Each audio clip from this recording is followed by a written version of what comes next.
What is the word? A podcast by Kalugo. A podcast? No. By Kalugo. Yeah.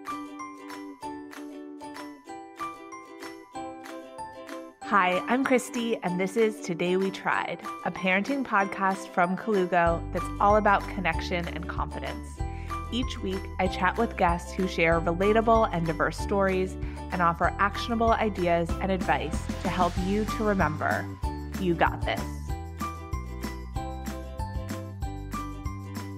Hi, I'm Christy, co-founder of Kalugo, mom of 4, and your host. I just dropped my 3-year-old off to camp for the first time, and it was so heartbreaking and beautiful to see him bravely straighten his little shoulders and grab the counselor's hand when I said goodbye. Oh, my heart. But turning to today's episode, this conversation came out of the incredibly massive response to Emily Juchau from Team Kalugo, sharing her own Today We Tried moment of coming home with baby number 2 and an unexpected accessory, a catheter, after a birth injury, something she had not prepared for or expected. She shared her story via an Instagram reel, and there was an unbelievable response from women commenting they thought they were the only ones who had come home with a catheter. We knew we needed to have a bigger conversation on this topic. So we brought in an expert, Dr. Jocelyn Fitzgerald, a urogynecologist and reconstructive pelvic surgeon, to talk about how bladder injuries can occur during birth, the healing process, and really much more. This is a long and big conversation. We cover things like the critical importance of paid leave, why OB/GYN departments are chronically underfunded, and how to advocate for yourself in the 4th trimester and beyond. So let's dive in. We are so excited to be here today with Dr. Fitzgerald, and the best place to start, at least for me, would love to just get a little clarity on the distinction between urogynecology, gynecology, urology, pelvic floor therapist. I feel like, there's a lot of people in this space, and would love to hear what you do and what are the most common reasons that people are coming to you. Yeah. First of all, thank you so much for having me. I'm Jocelyn Fitzgerald. I'm a urogynecologist and pelvic reconstructive surgeon at the University of Pittsburgh, McGee Women's Hospital. And this is a very common question.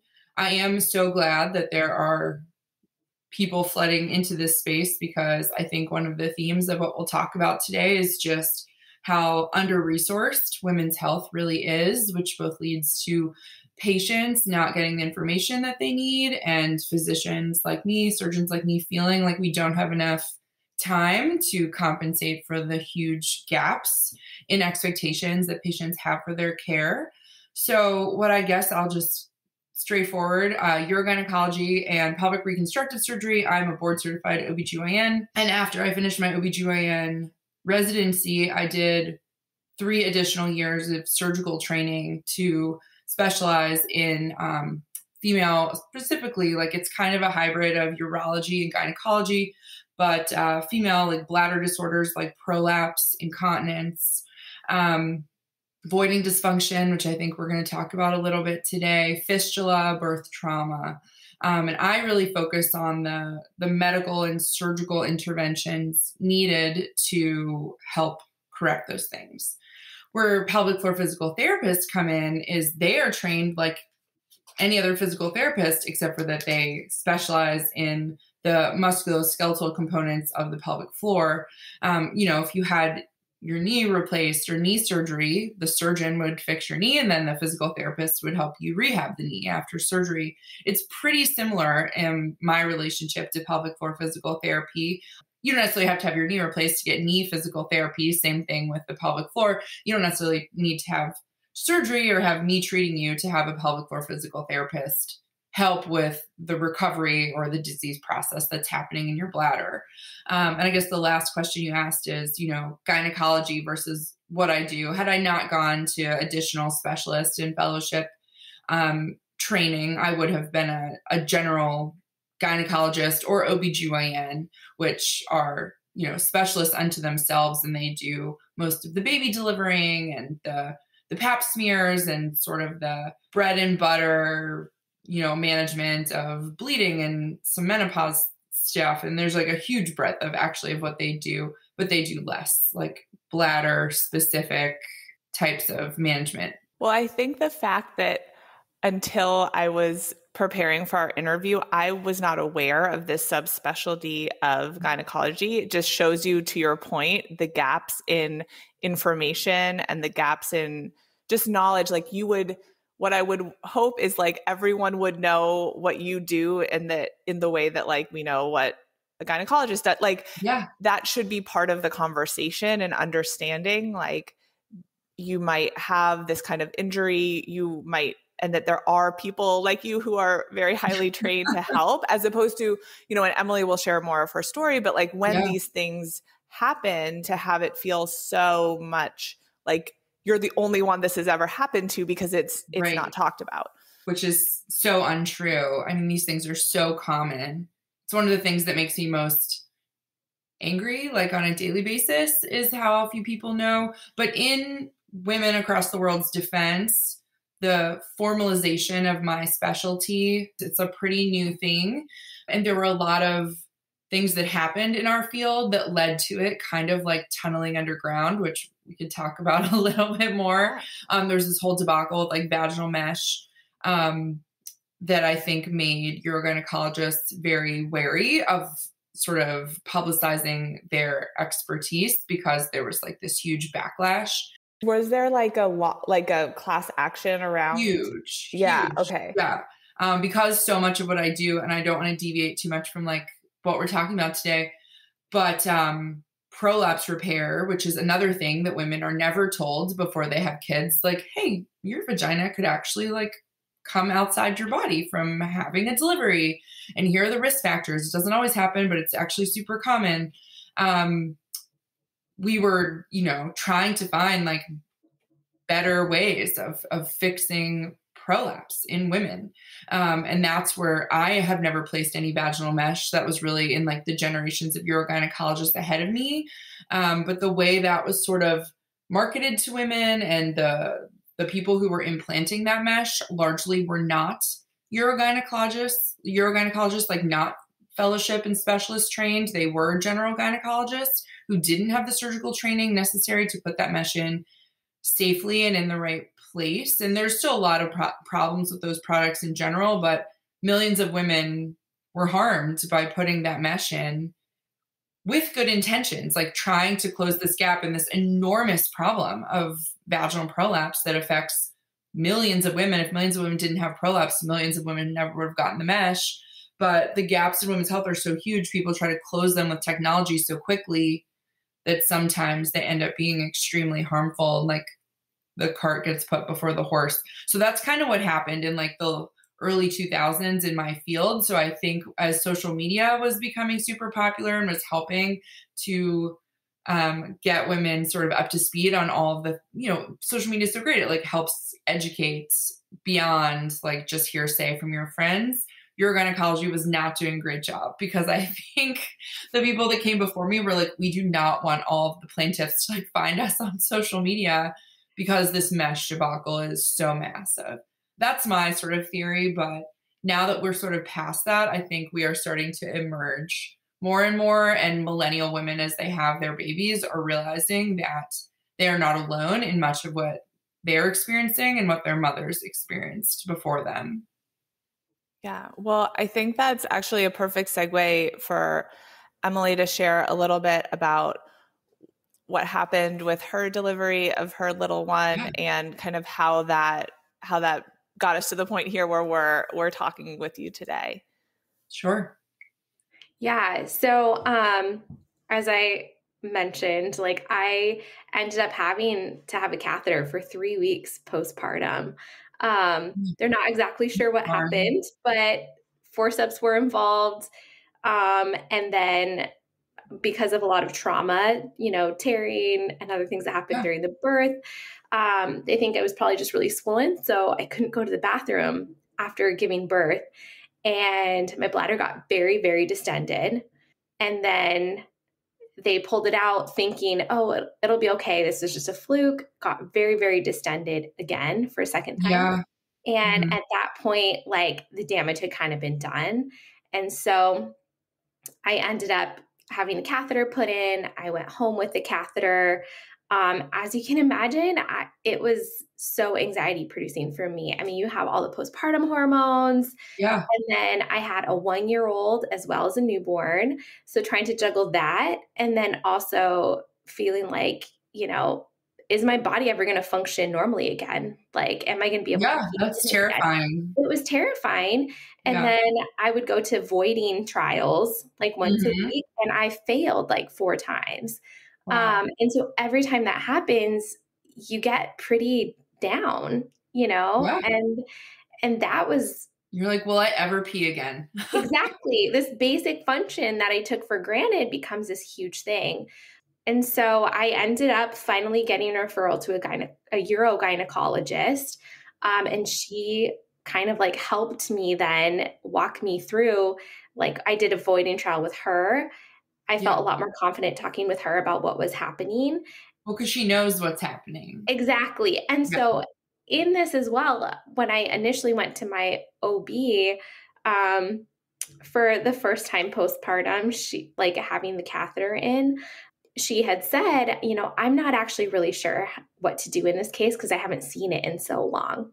Yeah. And I understand that doctors are human. I understand that, she was probably just saying that off the cuff. But for me, it felt really difficult to hear in that moment to think, oh, you don't see this very often to the degree that you don't remember means that I must be one of the only ones. Right. Um, Right. yeah. And so that was a whole nother layer of feeling like very isolated, very alone, kind of ashamed about what was happening. Like, should I have known something to do different here? After finally getting the catheter out, I don't feel like I was fully prepared for the pain involved in learning to pee again Yeah. and the pelvic pain and all of these Mhm. things. And I actually went to the ER because I just had lost confidence in my body. I was so terrified of distending my bladder again. Yeah. So, and then I called the urogynecologist and like she saw me ASAP because I was panicking. So anyway, it was like this whole journey. I would And like sort of love to know like who that was. I know like so many Urogynes in Chicago. yeah, I mean, I'm she was sure so lovely. she was Like great. her bedside manner, like she just reassured me and was so calm and just supportive that I felt like that really helped me kind of have the confidence to be like, my body will function again. Like Yeah. this is going to take time. And she really managed my expectations in terms of saying it's going to take a year for your nerves to really heal. And you just have to be patient and it'll be okay. Oh, That's just kind of like a brief no, overview. it does sound so awful. And, someone who has retention for that long after delivery, it is relatively rare, which is why your OB, like, didn't really know, like, what to do, but they don't really know how to explain voiding dysfunction, which is what you had. Voiding dysfunction is basically when people can't pee normally, to you. Like, that is not training that she has.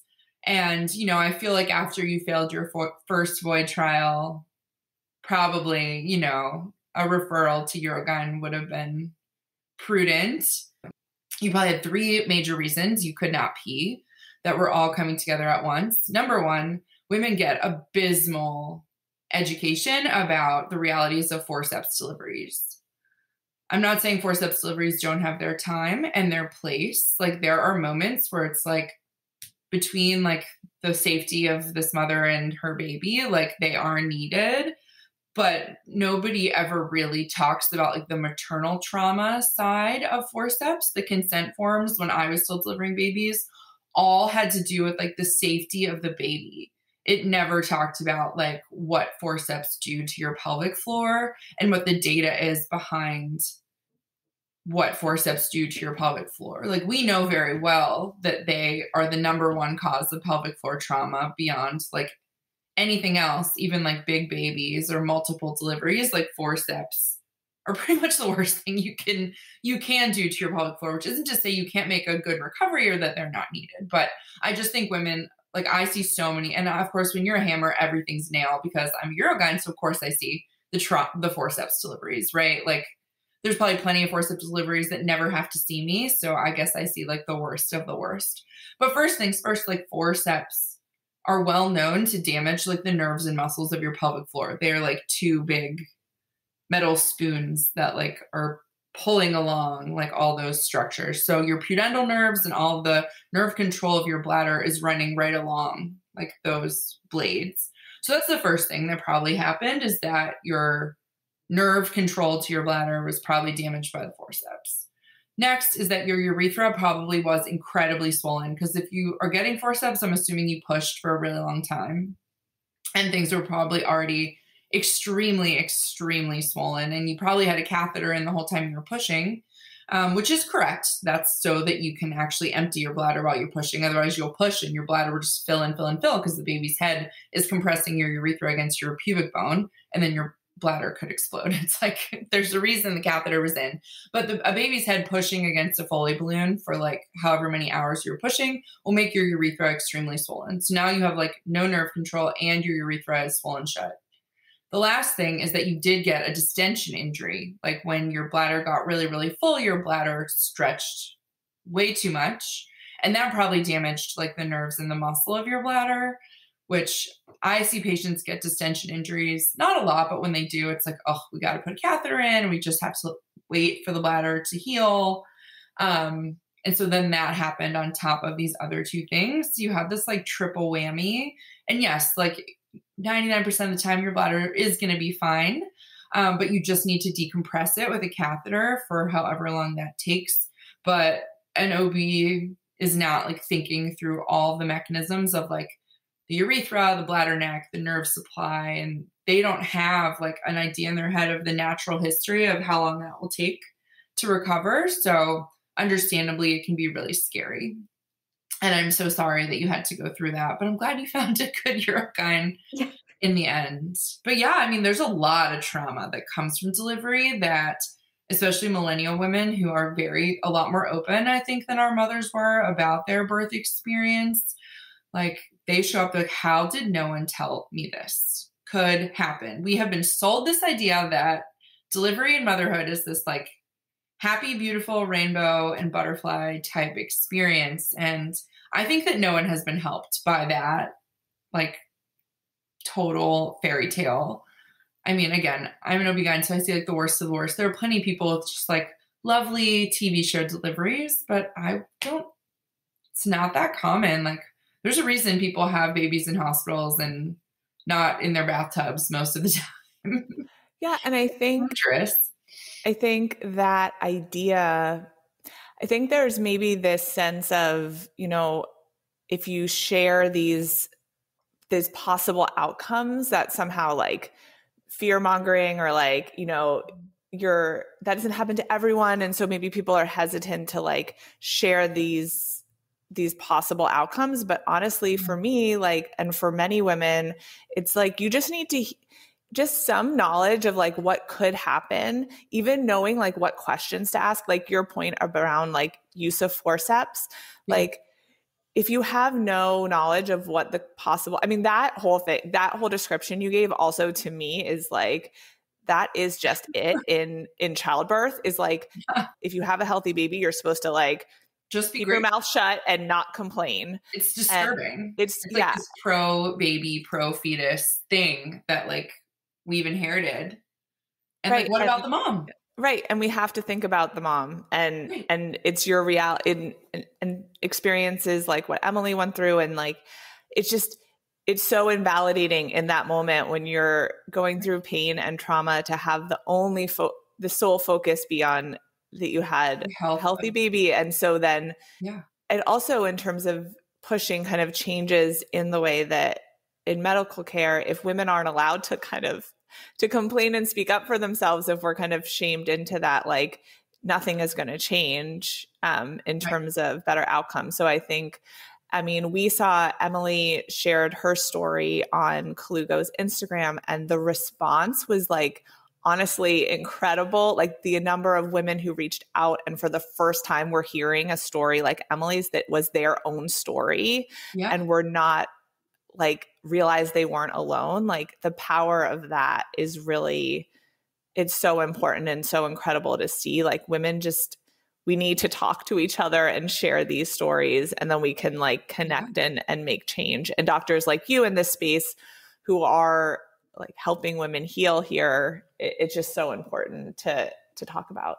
I try. This is like a controversy that rages inside of OBGYN. Like, I have been criticized for tweeting about these things, for talking about them. They're like, we need to have forceps available when we need them. Like, you can't just like scare women out of this. I'm like, I'm not scaring them out of this. Nothing bad has ever happened when women have more information, right? Like, most women are still probably going to say, if it's between like forceps and the life of my baby, like, use the forceps. Like, most women probably will say that, but giving them more information about like what's really happening when you do an operative delivery like that is going to make it so when they have all this aftermath, they're not like, oh my God, I'm the only person this has ever happened to. I reject that so deeply. And it's sort of a generational thing. I like tweeted something recently that like went sort of viral, like over 100,000 people liked it. And it was about prolapse. And it was about like, I just simply tweeted something like, I was so sorry to all of the like women in their late 30s, early 40s who are finishing having their kids and they have prolapse. They're coming to my office. They are like enraged over the idea that no one ever told them this could exist. And I'm like, I have a whole career and all I do all day is see women with this condition. And I'm like, I am so sorry that people were afraid of what women would do with this information. And a lot of like baby boomer age, like very prominent physicians were like, why would you even mention this to women? All it will do is make them anxious. And they got like pretty roasted, like on my Twitter feed, which was sort of really awkward for me because some of them are like very prominent in OBGYN. I was like, oh God, why are you putting me in this position of needing to correct you? But I'm not going to just, sit by and be like, let's just let women find out about this the hard way. I mean, why can't we just tell them what's going to change? Are you afraid they might not have kids? Because if you're afraid they might not have kids, then you need to ask yourself what that says about you and like your fear about women making their own choices about their body. Even as an OBGYN, like, you claim to be this like pro-choice feminist OBGYN, but like deep down inside you are harboring these ideas over whether or not women can make a choice for themselves. Like, why are you so afraid that a woman might not choose to have a baby if they know that it can be traumatic? Like, that's their choice. It's just very, very interesting. It was really fascinating for me to like see the reception. I mean, the reel right now has over 20 million views, which was totally unexpected for me. I'm not surprised. But I received so many DMs from women telling me this happened to me from around the world. And it's been so great to just be like, I'm here for you. Talk to me about your experience. Like, let's support each other through this. And even in the comments of the reel, it's been so neat to see women share their experiences. And I mean, there's been some backlash, of course, but I think the positive messages and women feeling seen and just saying like, we're in this kind of together has just been so incredible to me. Thank you for posting it. I mean, it's sad that like in 2022 you had to like, it took reels on Instagram for you to feel like you're not the only woman who's ever had a baby and been unable to pee afterwards, right? Like, that's just so crazy that isn't better known. But I mean, look at the way we take care of women in this country after they have a baby. It's like, good luck to you. Go home with your catheter. By the way, your husband's going back to work tomorrow and you're going to be home by yourself with your catheter and your 2 kids. Best of luck to you. Your boobs are going to hurt and they're going to leak and like your vagina is bleeding and you're in a ton of pain and you're trying to make appointments to follow up to have your catheter taken out. No one's around. You're by yourself. Also, you get to go back to work in 6 weeks. Congratulations. It's not to mention insane. Yeah. Not to mention like then hiring help for that situation is very expensive. Correct. Which I mean, for most millennial women, is totally out of reach. I mean, that's just like such an extraordinary privileged thing to be able to do, So like what ends up happening is that the responsibility falls on who else? Like more women, like the grandma has to come. And nowadays a lot of like those women, like I have friends who are they're OBGYNs, they're surgeons, they like make good money. Their moms are still like the top of their careers. They're like, hey mom, can you come like help with the baby? And their mom's like, no, absolutely not. Like I already raised you. I'm not like, it's not my job to come raise your child too. Which is fine. But like, it's just ridiculous that we keep like passing the buck when really we need 12 weeks at least of parental leave for everyone involved. And the fact that that is not yet like built into our society is leading to like a lot of its downfalls. It's really a problem. Well, and I have to give Colugo a lot of credit because they gave me so much time and support to just heal. Yeah. And let me know that they were there when I was ready to come back. So I really appreciate that. Yeah, no, it's just good business at this point, like talent recruitment, to have these policies at your company. That is how you recruit people to come work for you. They feel safe there. I feel safe. Like I can have a baby. I know doctors who don't like feel safe. Not where I work. UPMC does have good policies, but like put my friends in private practice and other less protected places where they have to eat what they kill. Their maternity leaves are not protected. Like they have to basically take a huge pay cut to have a baby. And if there's complications and they need more time off, that's just like more money lost. And their employer is not, bending over backwards to help them. Yeah, it's amazing how controversial it is to have even 12 weeks of paid leave, or even leave at all. There are places with unpaid leave as well, but who can afford to take unpaid leave? I think also the reality, it's not even just that we as women are like, oh, we have to push through this. Like we literally don't have another option but to just kind of keep going. And so as you then see patients who have been just dealing with prolapse for years and don't even know. Oh my God. Right now it's just sitting on it for 2 years of COVID and they're coming in at their absolute wit's end. I mean, it's really disturbing. Well, and all you get, honestly, I feel like when you look online is like jokes about how moms pee themselves when after you've had a baby, it's like, oh, haha. Like we all just like normalize it. Right. But it's so disturbing. It like systematically keeps women out of society. Like you want to keep a woman in her house, like not contributing to her community or to her own like hopes and dreams, give her incontinence and stick her in her house. Like that is what happens to women. And no one ever talks about it. And they're like, I'm just not going to go out. If I can just stay home, like then I won't have to wear pads or look for a toilet everywhere I go. I won't inconvenience anyone. And there's just, think of how much like female potential has been lost to incontinence alone in the past, however many millennia. It's just nuts. So, that's really why I sort of chose the field that I go into, because it's this massive untapped potential of women to actually take care of them postpartum. Yeah. Not to mention like the mental health side of all of that too. And we know that impacts children. Like the children that you're trying to raise. Like, it's just this, I feel like it just kind of mushrooms, like the impacts of all of these things.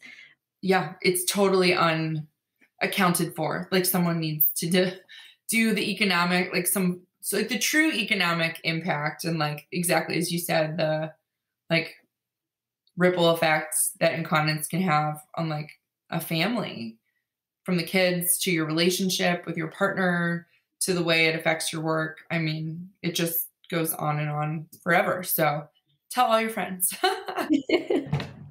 Well, we're so busy now. Oh my gosh, that's the other thing. I know. I get like, I feel like I'm fired up about something and then I'm like, oh, but also I have to like empty the dishwasher. I don't know. Whereas like the end of the day, you can see how it's really hard to fight for these kind of like your basic well-being, when, as Emily has said, like you're suffering your mental health, you're in pain, you're trying to raise your kids, you're working, everything just kind of piles up. Right. And we've talked, you know, Emily, and you are sharing these stories, like putting it out there, giving people language, helping them feel less alone. So like that is incredibly powerful. Beyond sharing your own story, your own experiences, like how can we help women who are coming, you know, like pregnant, preparing for labor, like, or even OB/GYN, so they can know when they have a patient like Emily again to like understand what is happening? Like, what are the best ways in to help women better, like be better served by healthcare providers? This is a very big question. I know, it's a huge question. This is a huge systemic question that how much like time do you have for me to answer? Because so much of it has like, the answer to that question started 100 years ago. Like when academic medicine was finding its foothold. Actually, where I trained, I did my residency at Johns Hopkins, which is really where like academic OB/GYN was kind of born and structured in terms of the way OB/GYNs are trained. OB and GYN used to be two separate fields of medicine. A lot of people don't realize that. But because of like the very fragile ego of the chief of obstetrics, he was like, everyone will think we're just man midwives. So we have to like bring in gynecologic surgery into like OB to give it some legitimacy. And the chief of GYN, he was like, no, like GYN is its own thing, its own surgical subspecialty. And if you take us away from the umbrella of general surgeons and all these other types of surgeons, this is also like, he knew that it would lose credibility. Like if we took all the surgeries done on women and lumped them in with OB, and it was just like one big lady specialty that like the other bro surgeons like wouldn't take them as seriously anymore. He ultimately like lost that fight, and they put OB and GYN together, which number one was like probably an enormous mistake, because it means that like general OB/GYNs have to do both OB and GYN, which is like an enormous amount of stuff. And they are wildly like spread way too thin to do everything that women need. Like women's health should take up so much more space in healthcare than it does.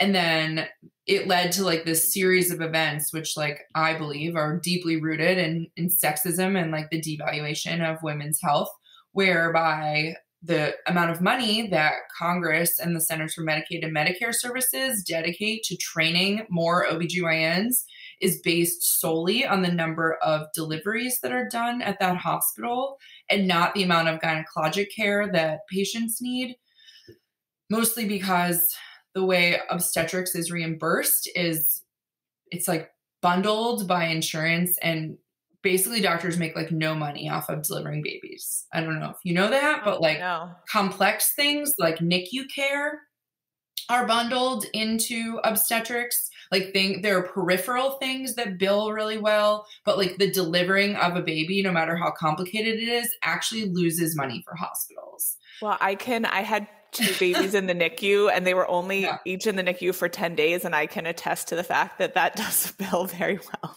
It bills very well. Very so actually, labor and delivery units are floated by the NICU. So there is really like no incentive to train more OB/GYNs. So like they are kind of just like struggling for air to take care of all the women. And as the population of the United States gets sicker and sicker, the pregnancies get more and more complicated, but the reimbursement for them stays the same. Like no matter how long it takes to recover, whether you have a C-section, it doesn't really matter. So the point is there's like very little like financial and institutional incentive to like train more OB/GYNs, which would be like the first thing I think we need to have people be able to spend more time with their patients and counsel them about all the things that could possibly happen in a delivery. So that is like a massive, massive challenge. I think as like more sort of millennial OB/GYNs replace some retiring, maybe more old-fashioned, like particularly like, I'm going to say like male OB/GYNs who are kind of like baby boomery, there's a lot of amazing like men in OB/GYN. I don't want to like make it sound like I don't think they're good, but the validation component that I think is being learned from activists like yourself online, where we all have more access to what women in the community are saying, I think is making its way into OBGYN training. So even though we're not training enough of us, the ones we are training, I think are getting much better at this. And then like the sort of next thing I guess I would say is that the subspecialties are starting to take up more and more space. So we're almost like making up for the fact that they shrunk OBGYN down smaller than it should be 100 and change years ago. And the infertility piece, the cancer piece, my piece, the pelvic floor piece, family planning, all of those are rapidly growing. So I think as like the specialties expand, that general OBGYNs will be able to refer patients a lot more quickly. And the last piece is that pelvic floor physical therapy, which is not beholden to the American Board of OBGYN, they are totally through the powers that govern physical therapy training. That is like an exploding field. And so soon I hope it'll be more like France or places where pelvic floor physical therapy is just recommended. You have a baby, you went through this massive musculoskeletal trauma, now you're going to rehab, which is what we do here in the US for any other musculoskeletal injury or a stroke. You go to rehab. This happens to you, you go to rehab. But we didn't have the infrastructure before or the number of PTs to support the US population.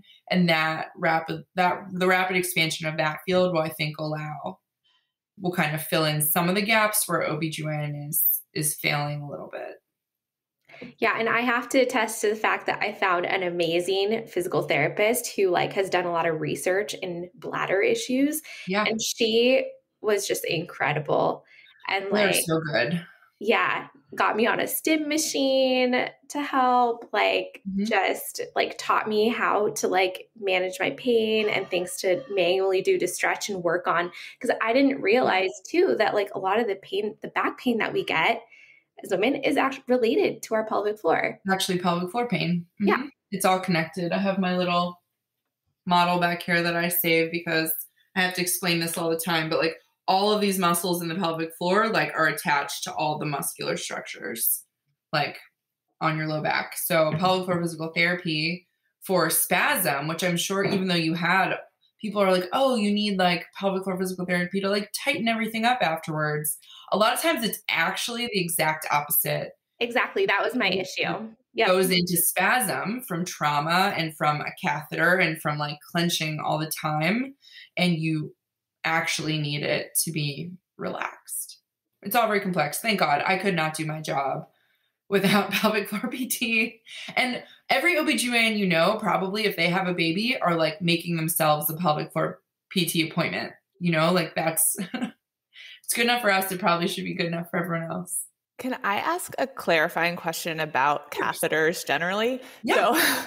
So when you were talking about like when you're pushing, you would get a catheter. Mm-hmm. Is that so? I've given birth now 3 times to twins and then to 2 singletons, but wow. They were all like quite quick. So I didn't have a catheter like during delivery. If it's quick, you can get away with that one. Okay, so but if it's like a longer time that you're put, so I think I've pushed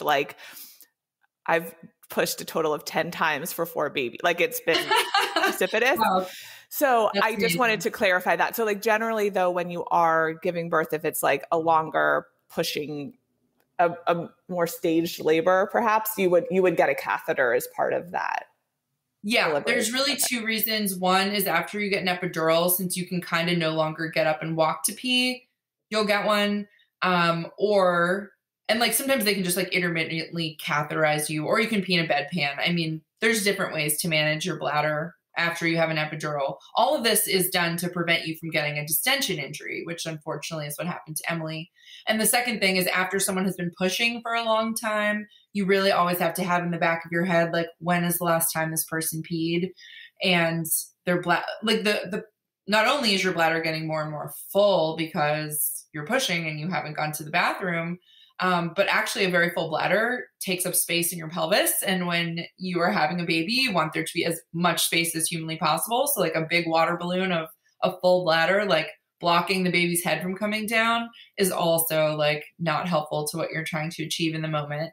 So if you've been pushing for a while, usually they'll put a Foley in just to protect your bladder. And then right as the baby's about to be born, if you can, I mean, you kind of really have to be there using your judgment, you take it out, because it's not super ideal to push a baby then past a catheter. It's kind of a really fine balance, but a lot more women probably would get bladder injuries if catheters were not used, hopefully skillfully, in the process of having a baby, particularly a first baby if you're pushing for a while. I also noticed one of the reoccurring things that people commented on the reel was that they would get nicks from a C-section that would cause them. Could you maybe like explain that a little bit? Yes. Definitely. So yeah, we haven't really talked about C-sections very much in this session, but yes, absolutely. So C-sections, when you do them, there is this really good, it also is a reel that a physical therapist made about all the layers you have to go through to get to a baby when you do a C-section. So you go through like the skin, and then you go through the fascia and the muscle, and then you ultimately get down to the uterus. But if you can imagine, normally when you have a baby, this is like your uterus after you have a baby, but it gets to be like absolutely enormous. So if you're not pregnant, your bladder sits like right on top of your uterus like this. When your uterus expands, it gets huge. And where you need to make the incision is right. This is a vagina, by the way. I have like ink on my hands. But you make the incision for the C-section right here at the very bottom of the uterus, because this is the part, the muscle's up here. And so you want to make it in the non-muscular part of the uterus. That's because in the future, if your uterus is contracting with the subsequent pregnancy, you don't want it to contract in the muscular part, because that can lead to something called uterine rupture. Anyway, so the bladder needs to basically be like peeled off the uterus, something called a bladder flap. You don't always have to make it. There's a lot of controversy in OB/GYN, like in obstetrics, if you need to make a bladder flap or not. That's just our word for like peeling the bladder down so that when you make that low incision to get the baby out, the bladder doesn't get injured. It's pretty rare to get a bladder injury with a first C-section. It's pretty rare to get a bladder injury in a C-section regardless. But if you've never had pelvic surgery before, it's pretty easy to peel everything apart. It's like, I don't have a great, like taking a wrapper off of something the first time, and then you put a sticker on again and it can get all scarred. That was a pretty bad analogy, but anyway. The second time that works for me. I can picture that. Yeah, like you open, like take a sticker off of something, like I don't know, it's like fresh. When something's like all fresh and clean and you don't have any scar tissue, it's like pretty easy to peel things apart. If stuff heals back up again and you have a second C-section, the bladder can then scar high up near where that uterine incision is. And once everything shrinks back down when you're no longer pregnant, it's kind of hard to say like where the bladder will land in relation to your C-section incision. So if you have, let's say, a stat second C-section, or even just like a complicated one where there's a lot of scar tissue, it can be challenging to peel the bladder down off of the part of the uterus where you need to make the incision to get the baby out, the non-muscular part. And so that is where nicks or like small cuts in the bladder can happen. Usually they are, quote, not such a huge deal from a medical standpoint. The bladder is actually very resilient, but you have to put some stitches in the bladder to heal it. And you have to have a catheter for that, because the way you get the bladder to heal is all day long when all of us have to pee, like our bladder is filling up and shrinking back down over and over again. Imagine that you had like stitches in your knee. If your knee kept like swelling up to the size of an orange underneath those stitches and then going down again, the stitches could rip. So you need to have a catheter to keep your bladder totally empty while the hole in the bladder heals. Usually you have to keep that catheter for like a week. But yes, good question. Yeah, thank you for explaining. Yeah, of course. Yeah, a lot of people are like, oh my God, why do I have to have this? Like, didn't you fix it? And the reason is because you don't want the bladder to be enlarging and shrinking all day against your stitches. So I'm just curious for, women in my position who, are feeling alone, who went through some bladder trauma. Do you know of any places or like to kind of go? I don't know, chat rooms probably aren't like the right term, but like, are there any places that you recommend going to, kind of like any communities where these are being discussed, or resources to kind of go to? Yeah, that is a great question. And there should be like a good resource for like, did you have a baby and did you have to go in with a catheter? Like, here's some FAQs about catheters. It's pretty disturbing that no, I don't have like an off the bat recommendation for you. I will talk to the powers that be. I am part of the committee that makes a lot of patient facing information for it's called Voices for PFD.org. PFD stands for pelvic floor disorders. And that's the patient facing website of the American Urogynecologist Association. And we do actually have a lot of information about like straight catheterization, things like that, but there aren't like a ton of postpartum resources. We have started doing some informational things with, have you heard of Baby Center? Mm-hmm. Apparently Baby Center, which I have full disclosure, I don't have babies, but they have started sending us reviews on our committee to go over some information for postpartum patients. And they just sent us one about prolapse, like what can women expect after delivery. So I feel like they apparently have like a massive platform on the right track to maybe have some resources about that, but maybe I'll send them an email and tell them this is a huge unmet need. Yeah, we've certainly seen that. So Emily, it was clear she had an injury during birth. Are there times, like I'm thinking in the 4th trimester, you know, you're home with your baby, you're having pain. Yeah. To know like when you need to seek help, I think can also be really hard. And especially when we also often get the message of like, oh, it's fine, you know, just deal with it. Like, it's just normal. Oh yeah. Like, you know, your body's hurting, but you just have to kind of like put your head down and keep moving. Like, are there certain symptoms that you see that women have kind of been like ignoring for years, and then they finally come to you, or like, what should we be on the lookout for to be like, look, you really want to get another opinion. You really need to take the time to advocate for yourself here and like get it checked out. Yeah. So a couple of things. One, I'm very glad that you brought up the term, the 4th trimester. That is something I care deeply about as a urogynecologist. And then, you know, like, what are some things you should look out for? So I'm also going to back up one more step and say that at my institution, at McGee Women's Hospital, but at Northwestern, for example, or the sort of these like bigger like academic centers, anyone, actually, I can't speak exactly for the pathway at Northwestern, but we sort of modeled our program off of theirs because they kind of were really at the forefront of this. Anyone that has a forceps delivery or like a bad tear or like something that clearly affected their pelvic floor as part of a traumatic delivery gets an automatic referral to urogynecology.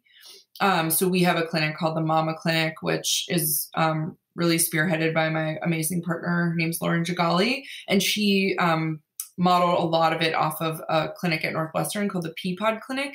So I kind of really think anyone that has like a forceps delivery or some sort of bladder involvement, pelvic, like a bad tear into the rectum, an oasis tear, we call that, should probably get just sent our way so that we can tap into that.